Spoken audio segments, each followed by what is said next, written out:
Pod Week 0 here. Gentlemen, we've lived this long. We made it. Congrats for not dying.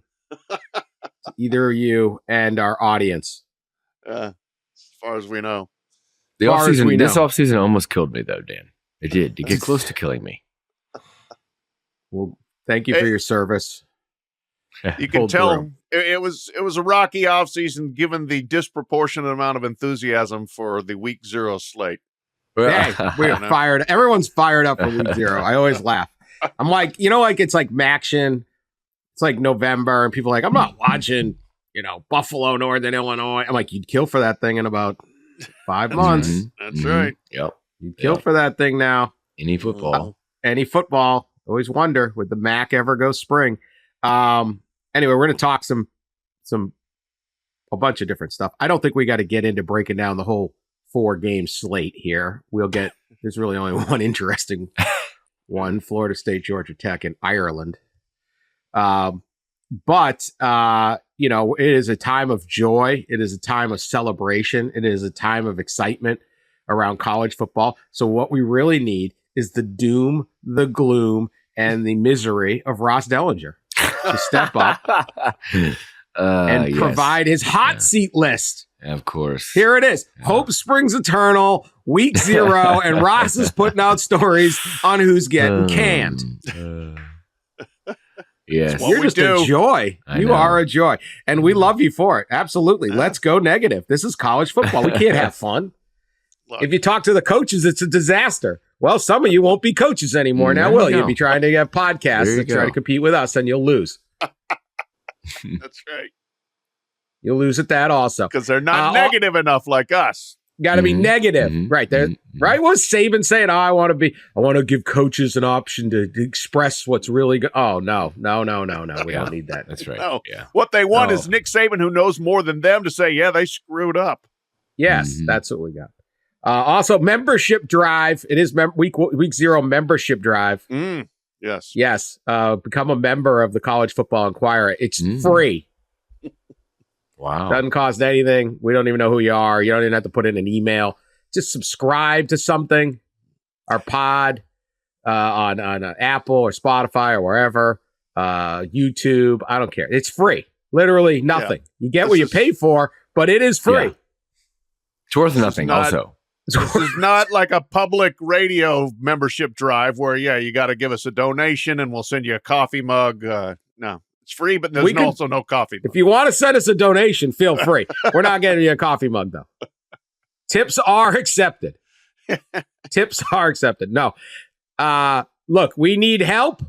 We don't really have a budget for anything. So we don't have advertising. We're not on like big cable network or anything. Cost us 80% of our yearly budget to send Ross to ride the train at West Virginia. We're busted now. We got nothing left. We're broke. Yes. PRT was free, and we can't even afford that. Is it normally free? I don't know. It doesn't matter. So all we have is word of mouth, which is really the only way people become podcast listeners.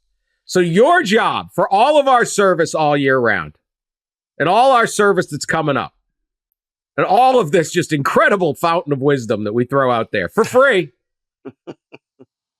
Find a friend and get them to listen. Find a brother, find a sister, a father, a mother. I know families listen. You need something to talk to your dad about. Get them listening to this thing. Anybody. We'll take anybody. We're not babies. Play it for your dog. If you're gone to work, your dog's at home. Your parakeet, we don't care. Whatever. Live, dead, whatever. Pipe it in at the funeral home. Whatever you got to do to up our numbers. We need help. We ask so little of you. If you don't have a friend, go down, ride the bus or go down to the bus stop or something and talk to somebody down there. They're always around. That's it. That's all you got to do. But we actually seriously do need your help. So please spread the word. We're not that bad. And the price is right. Yeah. Inflation, not here, baby. Not a campaign issue around this parts. Still free. 0.0% inflation. at the College Football Enquirer. We've solved the problem. You want to complain about how much the head of lettuce costs? Feel free, but it ain't costing anything here. All right, back to Ross being miserable and firing people on the first day. Hot list, Yahoo Sports. Check it out. Also free, sports.yahoo.com. Number one guy in the list, Billy Napier, Florida. Buyout, 25 to 27 million. The seat is, Ross is calling it hot. It's hot and warm on this list. It's really not that long of a list. Ross, explain yourself. I don't think it takes much. Well, this one's kind of easy, right? This one, I think most would agree when you make calls to agents in the industry and administrators around the country and search firm guys. This is the one that comes up as not just the hottest seat maybe, but perhaps the move that could create a real domino effect this year and impact so many other programs. We see every year, right? A couple of big power conference school jobs open that create this ripple effect throughout the country. And I think this is the one that you can circle this year. Napier is entering his third year, and no longer do you automatically get a fourth season anymore, right? It used to be that entering your fourth year was the one you were judged by in a lot of ways, and now it's your second or third year you're judged by. Florida's going to one bowl game. They've gotten they missed out on the bowl last year, and so the pressure is on, so to speak. But the price is obviously incredibly stiff, right? And the schedule does not necessarily set up for a great year.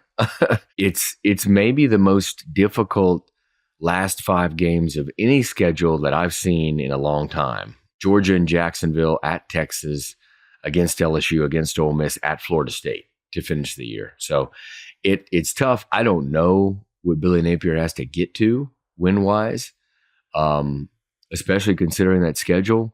But he needs to, I would imagine he needs to show pretty serious improvement in the team, which is certainly reaching a bowl, if not at least hitting that 8-ish win mark.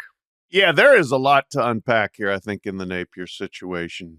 Starting with the fact that Florida just hasn't been able to get the right guy unless he can turn it around. I'm not saying he can't. I'm not, I don't like giving up on a coach in a season before it starts. If we had done that, Neil Brown never would have started last year at West Virginia. He was number one on the hot seat, and then they had a very good year. And now that whole thing has changed around from pessimism to optimism. Jim Harbaugh was very much on the hot seat 3 years ago and went to the playoff 3 years in a row and won a championship. So don't want to give up right away on Napier and on Florida.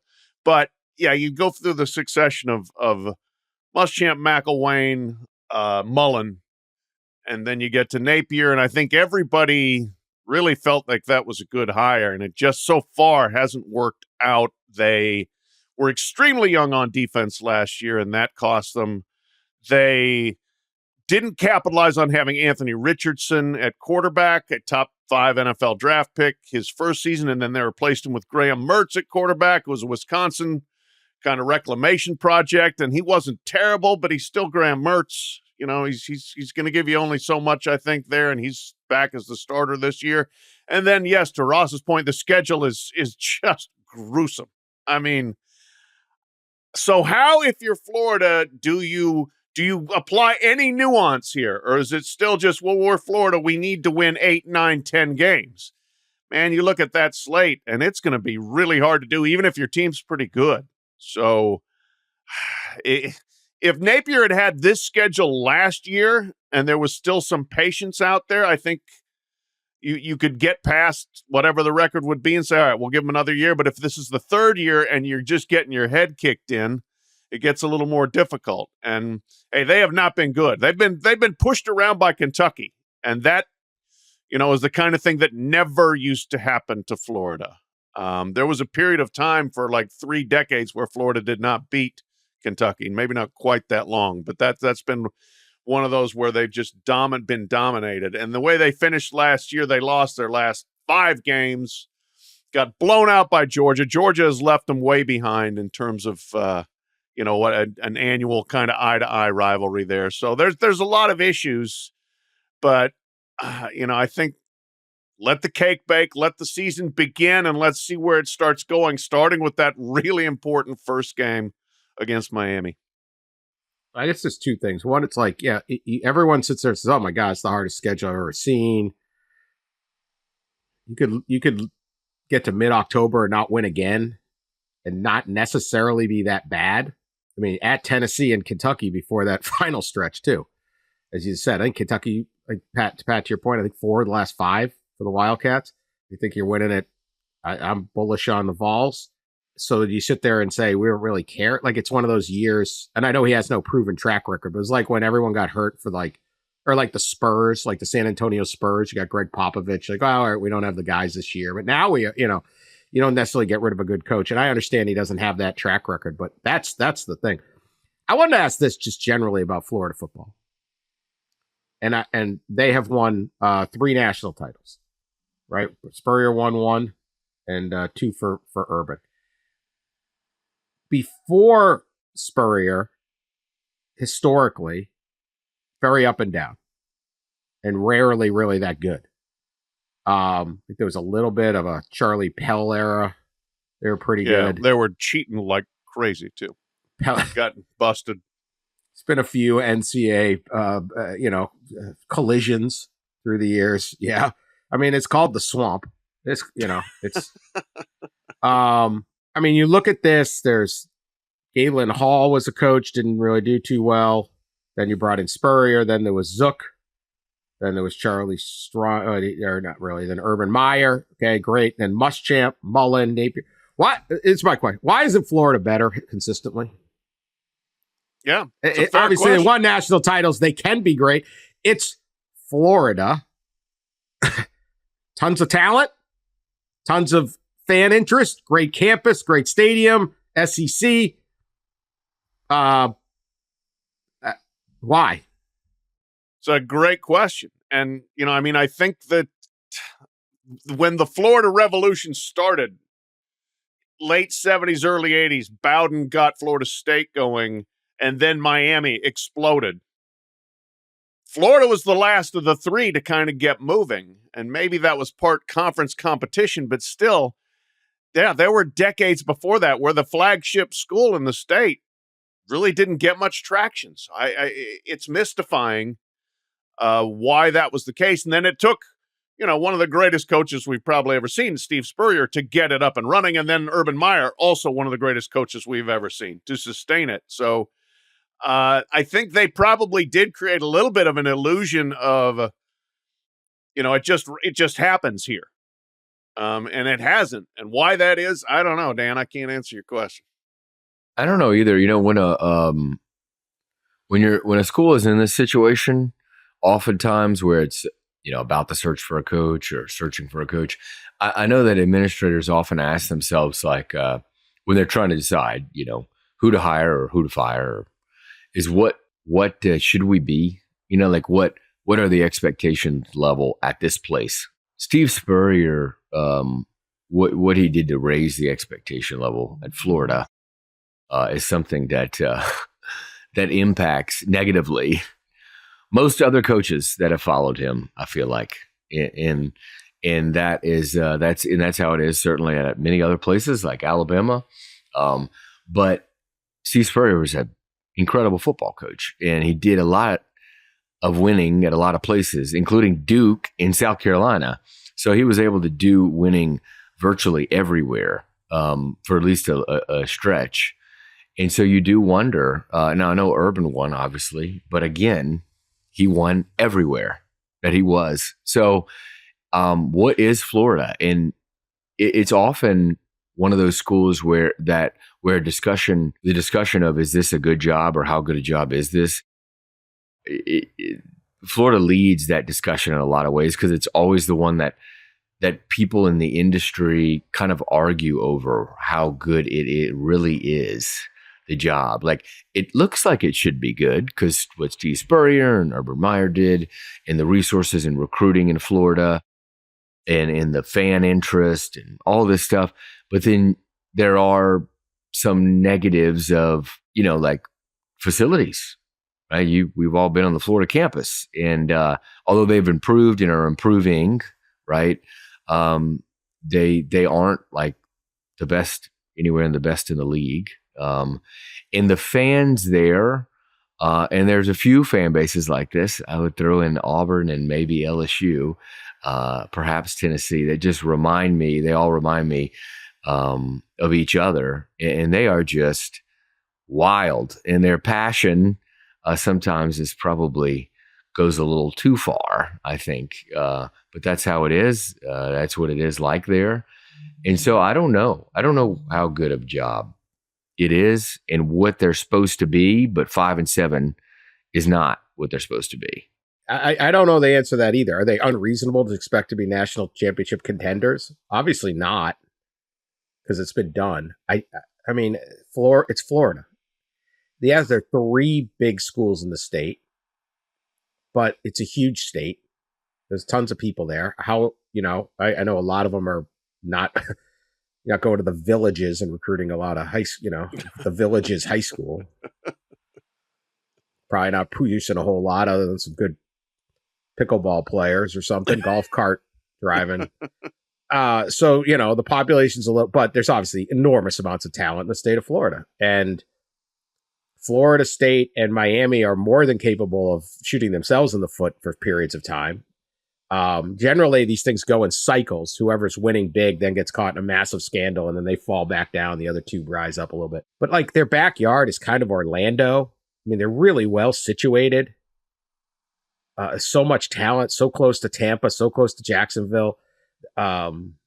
Besides the whole state, I don't know. It's always been baffling to me how they have so many 6-win seasons, 5-win seasons historically that you wouldn't see at some of these others. I mean, I think I don't know what it is. It's not lack of facilities, I guess, somewhat, but they've got a lot. Kids want to go there from all over the country.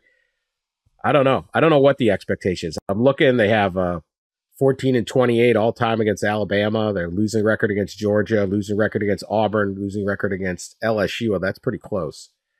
33-34-3. And then they beat up on everybody else. Tied even record with Ole Miss. So I don't know. I think Florida should be one of the best teams in the country, best programs in the country. I think if you're looking at a 12-team playoff, their floor should be like 8-4, like it's like Penn State has consistency, but not greatness. And Florida has greatness, but not consistency. Yeah. Which would you rather have? Yeah, it's fascinating. And I will say, what was it? Gosh, was it the pandemic year where they were, or maybe 2019, where they had this great start to the season and the dude threw the shoe against LSU and it all blew up. And that's the shoe game. The one thing with Florida, it seems like when it gets sideways fast. And things just fall, like the McElwain era just collapsed in breathtaking time. The Mullen era, which looked pretty good for a while, collapsed. And it's just, I don't know whether that is a fan environment to which Ross was talking about, or something institutionally, or what. But you think Gator fan is crazier than other fans? I know you compared them to the others, but I don't. But I just wonder, like, you see these guys that seem like pretty solid coaches who just all of a sudden kind of lose it, and seasons go just completely south, and all of a sudden they're fired. It's very odd, different dynamic there than some other places. Yeah, it's kind of like there when it starts going south, right? It just picks up serious steam and continues that direction. And maybe it is, the fan pressure cooker type of environment there, I guess. I don't know. I don't know what else it could be, but that's how I view it. But it is. In the last few years, it's especially been weird. McElwain's obviously whole tenure was an odd thing. And then the way Mullen's tenure ended, the way things went south there. And I was at the shoe game. They were rolling. I remember visiting. That was 2020. That was during COVID, the COVID season. Had they won that game against LSU and had they upset Alabama, in the SEC championship game, which, yes, would have been certainly difficult. That team, ended up winning the national title, going 12-0 and winning every SEC game, all the 10 they played. But they, if y'all remember, they competed with them in the SEC championship game, like into the second half. I mean, so they beat LSU and they happened to close out Alabama in that game. They were going to be playing for the national champion. They were going to be in the playoff, most likely. And so you see what happened with the shoe, and they never rebounded from the shoe, and that was just a crazy game. And they haven't. And I was there to witness it in the fog, and it was just weird. And it's like they never rebounded from that. And then I remember the following season, to start the season, maybe game 2, they played Alabama. They hosted Alabama at home, and I went back for that game, and I think they lost to Alabama by a point or 2 points. I want to say 32-30 or something like that. It was this tight game where they again, almost beat Saban, but then came up short in the end, and they just didn't recover from these games, the program. In Napier's hiring, I think anybody would have said that Billy Napier was the best available during the cycle 3 years ago and was the great fit for Florida. He had turned down a lot of different jobs over previous years. Billy Napier did. It just hasn't so far worked out like a lot of people said. Now, part of that was timing, right? He started during this COVID period, or during the post-COVID period and the NIL period, where you guys remember they had all the Rashada and the NIL situation with the collective and all of that craziness. So again, just more craziness. Maybe they are crazier. Florida man. I mean, it is Florida man, literally by definition. Yeah. So, I not to change this in a different direction, but a little bit. Given the fact that it's the SEC and everybody just takes each other's coaches, do they take Kiffin or Drinkwitz to replace Napier? Oh, you want that coming in after Napier might be great because the schedule gets easier. Yeah, can't get harder. I don't know. Do you think Lane wants that? I think Lane's I think Lane's had his eyes on Florida. Yeah, interesting. Fast. Yeah. Maybe. It's an appealing place. There's only so many places you can win a national championship, and multiple coaches have won a national championship. Right. Florida certainly feels like that place. It is that place, and certainly, I don't know. I don't know what it is about why they haven't consistently been good, but I can see why everyone says, yeah, I'll go win there. I mean, what the heck? Sure. So, certainly there will be some serious, could be some serious poaching. The president, they brought back their old president. His name is Kent Fuchs, I guess. That's how you pronounce it. I was glad when he retired. It's a scary one. Last name, Fuchs. Kent, like the way I pronounce things, that can go it can go wrong real quick. So bring back Ben Sass, please. I could spell that. I could say that one. This one scares me if I'm not. I got to be on edge. Got to be prepared, Fuchs. Dan. Fuchs. It might not even be the way. I'm not saying it. It's actually, I think it's Fox. Fox? It's actually pronounced F-O-X. It's pronounced like it's F-O-X, I think. I know how I want to pronounce it, and that's not the way. That's not it, I know. So I got to be real careful. I'm pretty certain it's Fox. It's an odd danger zone, third rate. I got a friend whose last name is spelled the same way, and it's pronounced Fox. So. No Fox. At least that's what they go with. It might be pronounced Fox. I don't know. Back in the old country. Did we talk about the situation with Sass? Because that could impact things too, right? I mean, you got a presidential change and all that stuff. Ben Sass. These presidents don't run these schools. Stepping down. Florida man runs this school. I think they want him gone. He's Florida gone. Man. And if you're in the way, you're gone. I don't care about the presidents. I was just making a pronunciation joke. All right, next guy, Dave Aranda, Baylor. Won the Big 12. 3 seasons ago. Then went 6-7, 3-9, and Waco is restless. They do have T-shirts though that say "We pay players," so maybe things are on the up. I thought Aranda did a great job early. Looked like a good hire. Not quite. Now here's a school where it has not always been easy to win. In fact, they used to be horrible. They are a resourced program now in the Big 12, smack dab in the middle of Texas. What do you think? I'll go with you, Pat, on Dave Aranda's possibilities here. Yeah, that's another interesting one where, I mean, there are so many people that, like, if you were around Dave Aranda, you're like, that guy is so impressive. What an interesting guy. What a smart guy. What great perspective. And he's had some success, but just not enough of it. And reminds me a little bit of like Bill Curry, where you thought this guy is almost like too much of a good guy or has too much perspective to be a football coach. He should perhaps, be doing something else to help save the country. But he is a football coach and you got to win, and he's not. And the Big 12 has been just in this kind of state of flux where, hey, all these different teams have risen up, and it's been a few years now since Baylor did. 2021, obviously they had the really good season. The last couple of years, their offense has fallen apart. I mean, last year they averaged 23 points a game. That was last or tied for last in the Big 12. And they've really rebooted. And you want to talk about throwing some pressure on a quarterback and on a coordinator. So you make the changes, and you are bringing in Jake Spavital, who's had some great success as a coordinator, was the head coach at Texas State, didn't have great success as a head coach, but he's the new coordinator. And then you bring in Daquan Finn from Toledo, who's won a lot of games, dual threat kind of guy. And you see if you can plug him in as a graduate transfer and save the regime, so to speak. So a big roll of the dice there. You're bringing in a MAC quarterback and a fired Sun Belt head coach and saying, let's fix it. We'll see how it goes. Yeah. Pat kind of nailed it with Dave Aranda. He, when you talk to Dave, he's unlike any other football coach that I've ever talked to. And it seems like he should be, in a laboratory somewhere, like creating the next vaccine to heal the world. And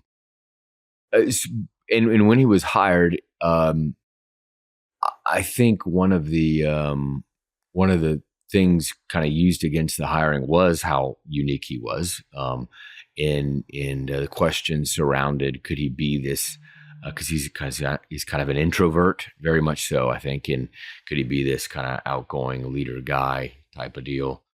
And he evolved kind of into that. He changed, and they had great success. And then there was a drop off. It'll be interesting to see if all these changes do work.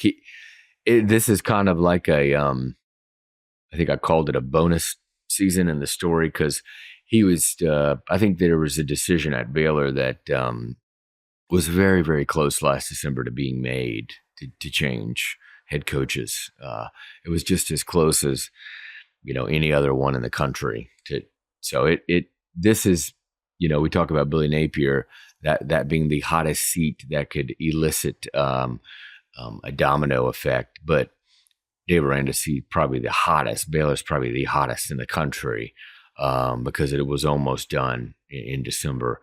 And you look at their one thing that that Dave Aranda doesn't have to face is the schedule, like Billy Napier has.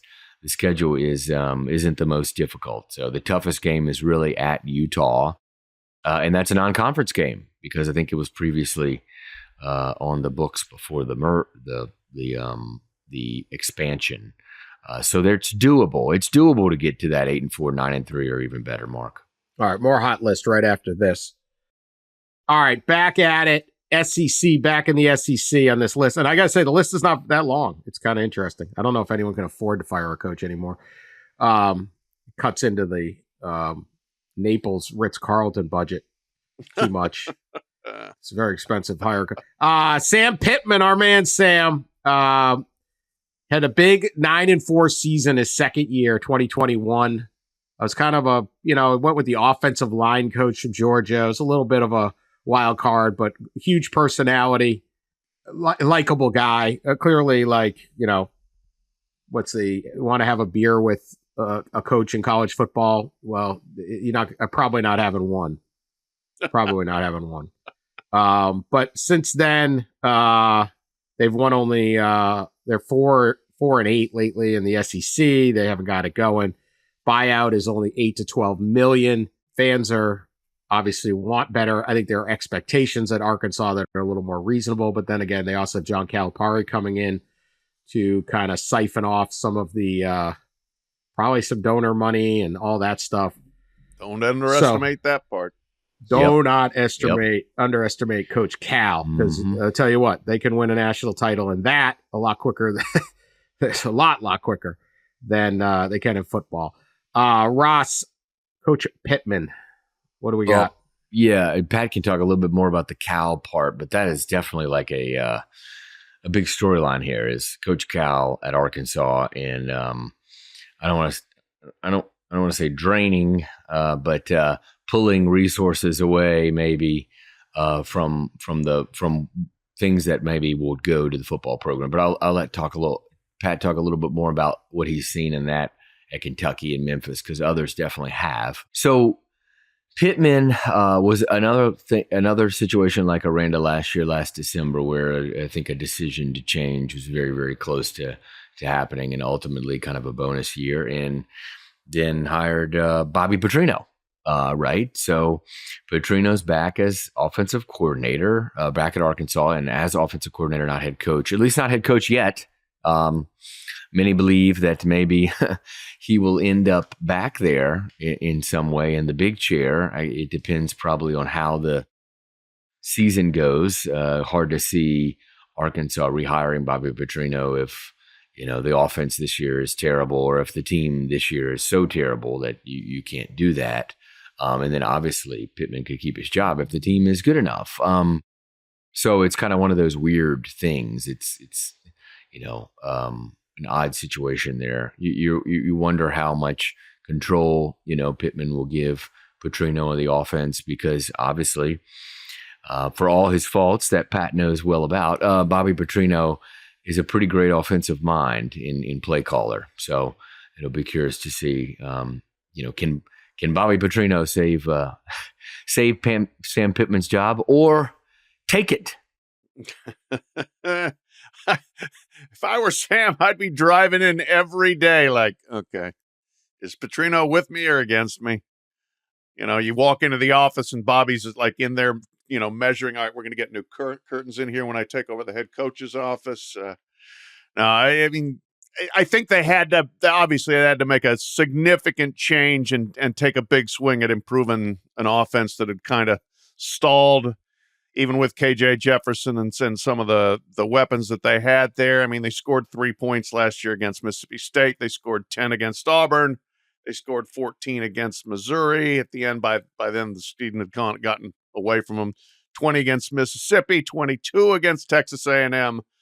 It was a bad year last year. Their wins were Western Carolina, Kent State, Florida by a point, which helped put Billy Napier in the situation he's in, and Florida International. I mean, 3, toss-off victories that you schedule, and then 1 road win by a point. So that's clearly not going to be good enough. Sam Pittman, great guy, a lot of fun. Saw him at the Kentucky Derby. He was there backing Mystic Dan, who won at long odds. So maybe this is the year for Sam Pittman to win at long odds and keep the job. But they're bringing in new quarterback, Talon Green from Boise State, replacing one big athletic dual threat guy with another big athletic dual threat guy, but more importantly, replacing the coordinator. And we'll see what Petrino can do there. Interesting. They get like Texas to come to Fayetteville. Who else? Does Oklahoma come to Fayetteville? This is an incredible schedule they got. Yeah, they have all the toughies at home. Here's what they have. I don't know that he's got to win a ton. He's got to give him some feel-good moments. Yeah. First off, they play at Oklahoma State. Now, if you know not geography, Arkansas and Oklahoma are border states. They do border. You don't. And Fayetteville to Stillwater is a couple hours, right? Like Tulsa's kind of in between. this is a big that they got that rivalry. They got A&M down in Arlington. They get Tennessee in Fayetteville, another border team. They get LSU in Fayetteville. They get Ole Miss in Fayetteville, and they get Texas in Fayetteville. Yeah, and then they go to Missouri. If he pulls off a couple of like wild celebratory victories in that stretch, I don't know how many he's got to win. Mm-hmm. Right? Like, would that count? Maybe. Just win the right ones, yeah. You win the right games. Now, if you're winning those games, I assuming you're beating UAB and Pine Bluff and Auburn and all that. So we'll see. But if he pulls off like, hey, man, we beat Tennessee and Texas in our stadium and the whole place went crazy and everyone's feeling good. Yeah, we only went 6-6, but, you know, we win the right ones. Now, he also may get absolutely bulldozed by those guys. So we'll see. I will say just real quick on the Calipari dynamic. I do think that, what part of bringing him in was a all-in booster commitment. We are going to support basketball and make a swing at a national title. So how much NIL money is there in Arkansas? Well, there's a lot in some areas, but if the chicken money is all going to basketball, not as much of it's going to football, or you have to fight for it, how attractive is that? Think about life after Pittman, and Cal, wherever Cal is, has been the top dog, is accustomed to being the top dog, and will tell everyone he's the top dog.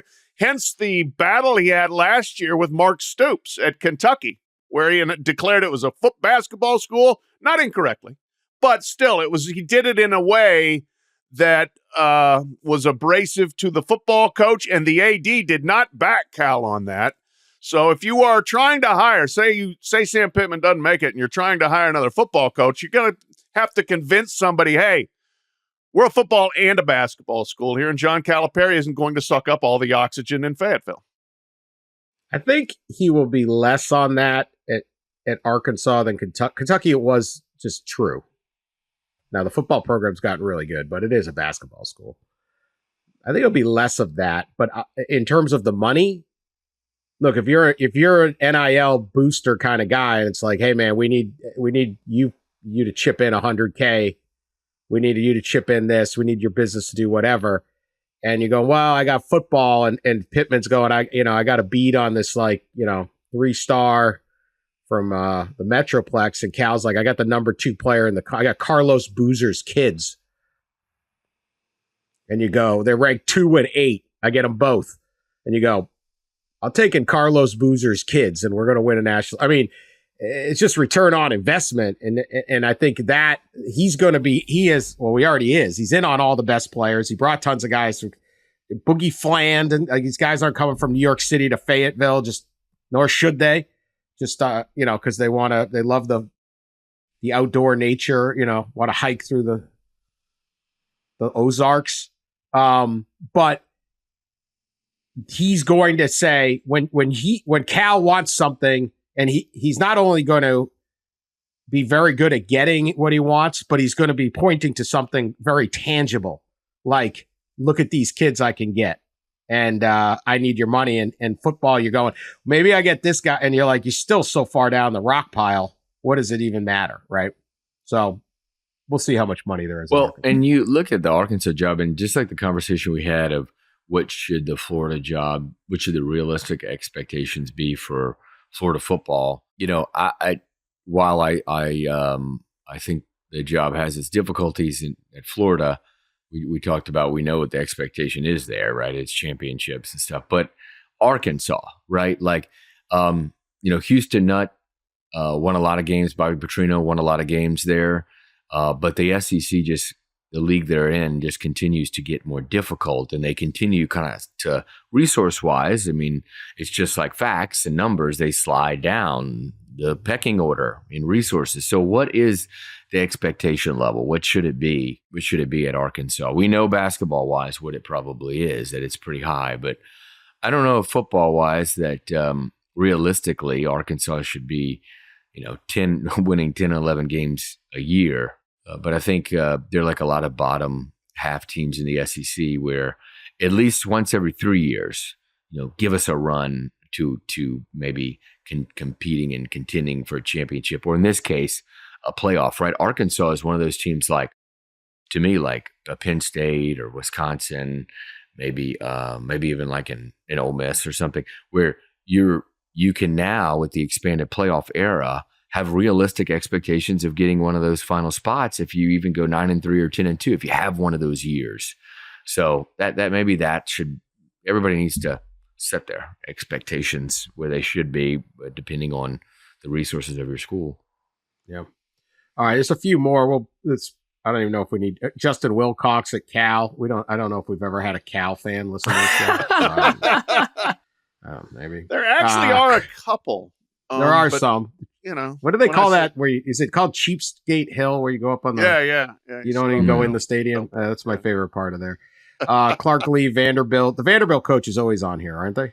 Like pretty much. Yeah. There was a couple years. Seems like every 3 to 4 years, the Vanderbilt James Franklin wasn't. James Franklin broke it, but otherwise, yeah. Kalani Satake, the BYU coach, was kind of interesting on here. I agree with you. Ross said be hard to see him part with their own guy, but new deal. I would like to at least see him get some maybe 3 years into the Big 12. Totally different job that has changed. Other warm, you have them as warm. These four. Virginia with Tony Elliott. I think that's fair. South Carolina, Shane Beamer. My God, he was the hottest coach last year. West Virginia's Neil Brown. He got from hot to potentially warm. Yeah. So that's good. Right. He cooled. Yeah. He cooled after the 8 win. I think they won 8 wins last year. Surprised a lot of folks. Yeah. And then Pat Narduzzi at Pitt. No, we cannot lose Pat Narduzzi. Those are, and then you got a bunch of Group of 5. So yeah, Pat, Narduzzi, and then won the ACC. Obviously, 2-3 years ago, and then since then, just haven't been what I think they want. It's but that's another one that's it's hard to see them parting ways with him unless it gets really, really bad. But certainly the Pitt job is buzzing enough among the industry that I think there's probably something there that they need to show improvement and win. And then Dan, there's probably like 15 Group of 5 jobs, right, that are where the coaches really need to win there. We don't have to talk about them all, but there's a lot of jobs that could open at the G5 level. And think about this. There's a lot of jobs that can open at the G5 level, not because of a firing, but because a coach leaves for a power conference school coordinator job, which we saw 2 last year, 3 if you count the UCLA Chip Kelly, but 2 last year. South Alabama, Kane Womack went to Alabama as coordinator, and Mo Linguist left Buffalo as head coach for a coordinator job also at Alabama. Talking to folks in the industry, they could expect to see 1, 2, maybe even as many as 3 more of those this year. It's going to be a continuation as the gap in resources continues to widen between the P4 and the G5.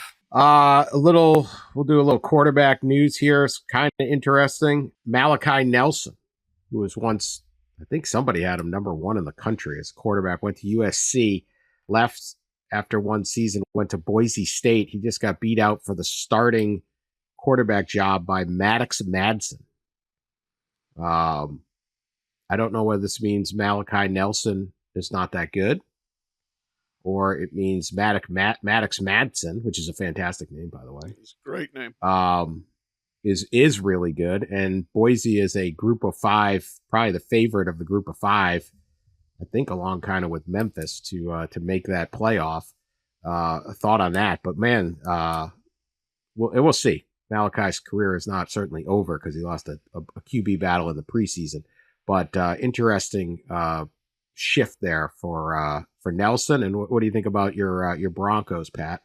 Yeah, and that's, look, I hope Malachi Nelson has a successful college career, but sometimes people get overrated early on and it, can't necessarily live up to the billing. That's certainly not the first one. You remember Hunter Johnson was supposed to be the top quarterback recruit in the country, went to Clemson, couldn't get it done there. Went to Northwestern, couldn't get it done there. Gunnar Kiel back in the day, bounced around a few different schools. So evaluations can be wrong. And also there are times I am generalizing here. I don't know if this is the case with Malachi Nelson, and I do hope he has a good career. But sometimes when you are the dude and you show up in college and all of a sudden it's like, oh, I'm getting my rear end kicked a little bit. You go the other way and it's like, oh, your confidence kind of collapses. And I've seen that happen with a lot of highly rated recruits in a lot of different sports. But Maddox Madsen, I looked it up here. He was his according to Rivals, his scholarship offers were Boise State and New Mexico. That's it. And he chose well to go to Boise, and now he's the starter on what should be a pretty good team. So be interesting to see if he can take Boise and make a run at that G5 playoff spot. All right, we'll be back right after this with a good one.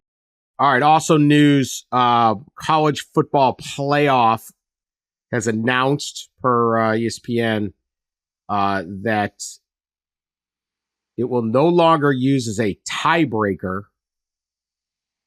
whether someone has won a conference title. So I guess this would be in seeding. I don't really know how this matters. Yeah, it doesn't really matter. I mean, it was kind of like a well, duh, right? Because conference champions not only do they get an automatic berth, but they get the top four of the five, get the top four seeds. Except for the group of five. So Yeah. I guess they're saying you get nothing. Yeah. Just take your 12 spot and shut up. Yeah. Group of five champ. Yeah. Okay. Yeah. So that's take it. your All 12 right, spot while you can before we take that away from you too. Yeah, tiebreakers and strength of schedule and head-to-head results. Ross, what's the latest on the nervous Group 5? We'll do this briefly. Yeah, so I think they're actually meeting today. I mean, by the time you listen to this podcast, that would drop Monday afternoon.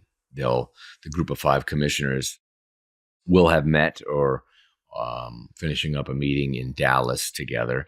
I think that, Dan, through the spring and summer, the Power Conference commissioners have decided a lot amongst themselves.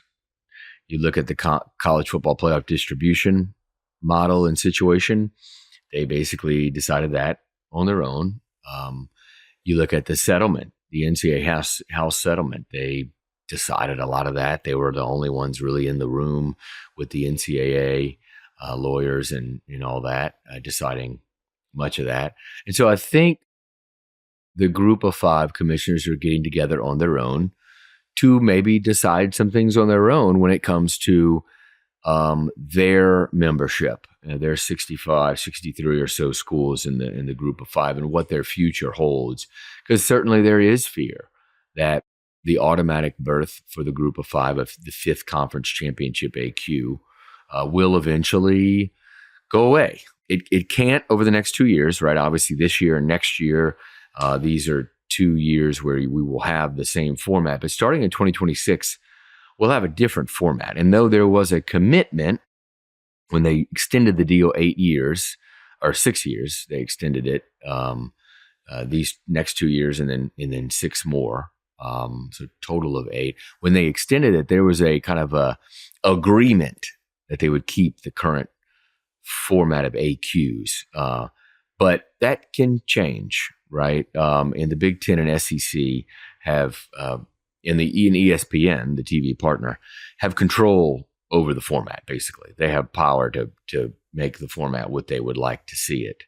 And I think, and the Group of 5 commissioners know this, and they've said it, I think over the next 2, 3, even 4 years, because there's a look into the contract after the 2027 playoff where more changes can be made. Over the next 2, 3, 4 years, the Group of 5 teams need to have good showings, right?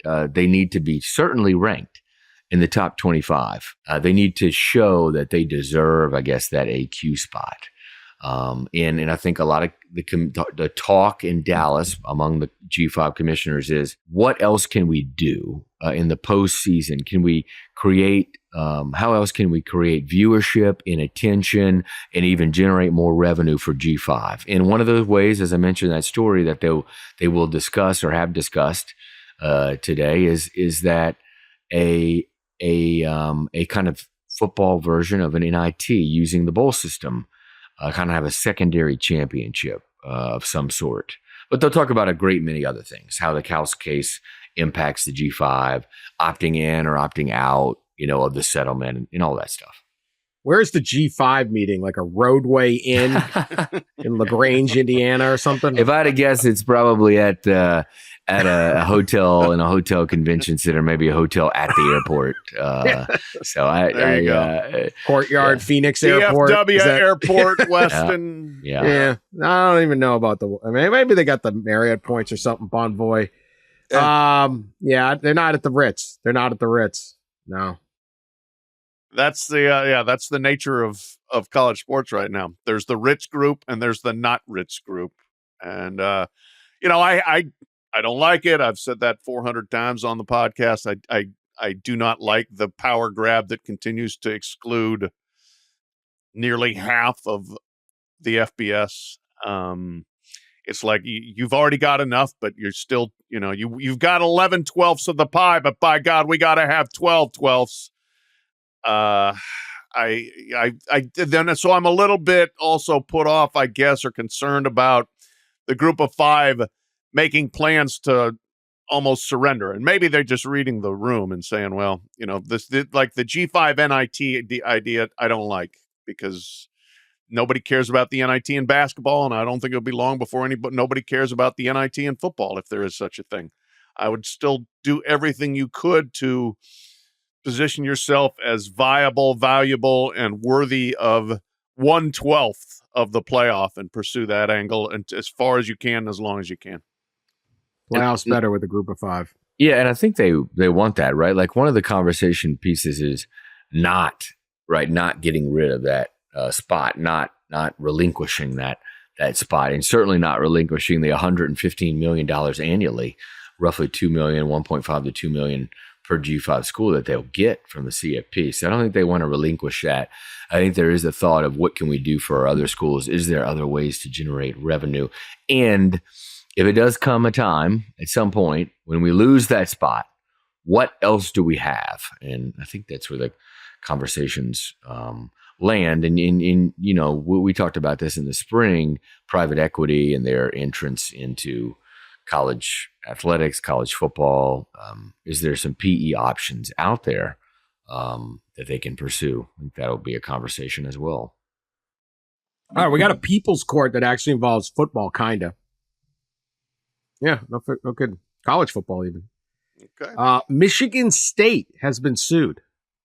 They're sued by Floris Van Plant, the owner of I don't know how to say this.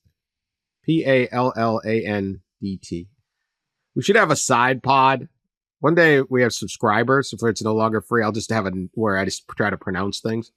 The side pod. Anyway, this guy, he owns and operates the Quiz Channel on YouTube. And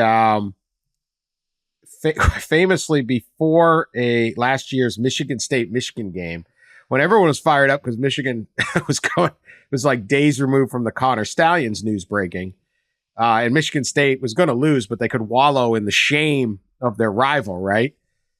Instead, they put the Quiz Channel up on the Spartan Stadium scoreboards pregame to entertain the fans that had arrived really early. And one of the questions was, what country was Hitler born? Adolf Hitler. And of course, your natural reaction would be Germany. It's trivia. It turns out to be Austria, right?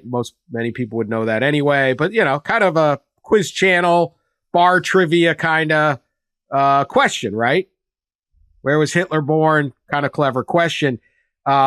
Works if you're sitting at home alone watching the Quiz Channel on YouTube. Probably works if you're at a bar. Not so much inside a stadium when the Quiz Channel flashes a giant picture of Hitler. Now, branding. There's your branding for Michigan State.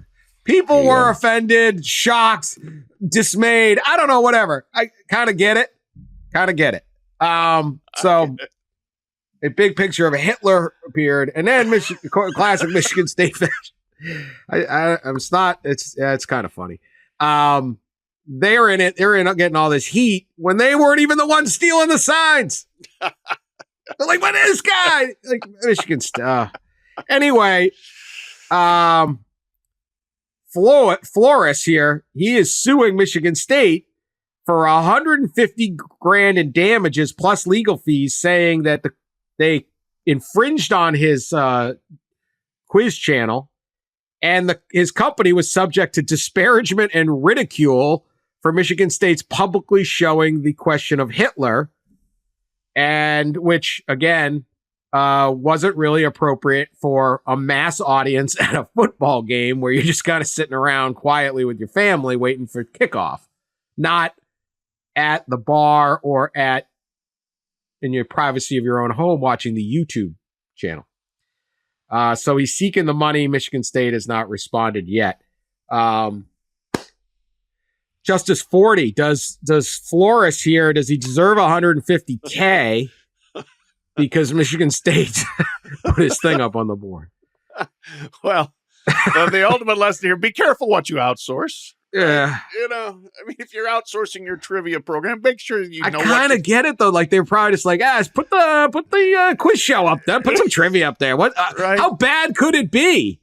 Like it was just a meme of puppies or something up there, or something else, or just a picture of Sparty, or video of Tom Izzo snarling around on a sideline for an hour. They do love Sparty. Yeah, just show Sparty walking campus and stuff. And So, given all that, though, no, I'm sorry, I'm not siding with this dude and his YouTube channel, because if you're pumping out Hitler content and you want people to access it and use it, this could happen, and you have to live with the blowback of that. So, whatever this dude's name is, no, case dismissed. You do not get your $150,000. At least it's a reasonable suit. He's not suing for like $4 million or something. Yeah, he needs the Pop-Tart lawyer. He's got this is a terrible sum. Michigan State $150,000. Yeah. $150,000. You shake that out of the hot we got dog 50-something thousand. It would raise tuition for $3. Everybody, you got that done. I agree with Pat. Also, of all the trivia questions, how many? There are millions, hundreds of millions, maybe. Perhaps billions of trivia questions out there. This has to be the one picked, flashed over the jumbotron. It's just amazing. Very college football. So college football. I felt bad for Michigan State on this because it's such an honest mistake. I know people went crazy, and yes, we should not be flashing pictures of Hitler into football stadiums. Yes, I get it, but you can see where the mistake. It was question 28 of 40. It's like this G-rated trivia YouTube channel, and then think about they have yet to say who was responsible. They just said that employee was disciplined. I don't know what that. He had to guard Sparty for a week, or Izzo ran him through some. Got to run with Izzo in the morning. I don't know what happened, but that person's. You talk about their reaction of all the trivia questions. The one before it could have been what's the state flower of Indiana or something right? Or Michigan. Who knows? Just terrible situation. No, you don't get 150. He's gotten more publicity. I said his YouTube channel 5 times. It's up on the board. Is his logo, the quiz channel, getting shown to all the people at Spartan Stadium. And since it was the Michigan game, it was actually full. There was a lot of people there, although not that early in the game. It's not like just some other game we wouldn't have it. I have Michigan State's solution. You want to entertain the masses before the game. I am granting you permission to put the College Football Enquirer up there on that Spartan Stadium board. Oh, yeah. What do you think of that, Ishbia? Put that thing up there. See, you want to play the CFE and we get the publicity. We'll take it. Quiz show guy is biting the hand that feeds him. That's right. We might even say something nice about Michigan State if we know we've got a deal. Dude, we will talk. One time.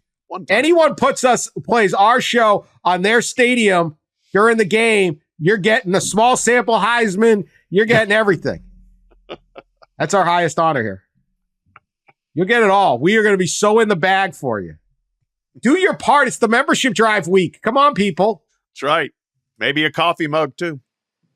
You want to bet? You want to pay to make the coffee mug?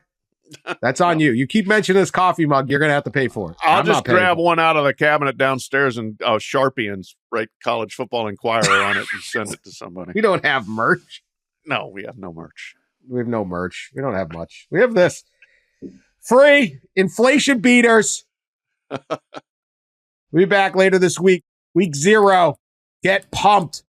Talk to you later.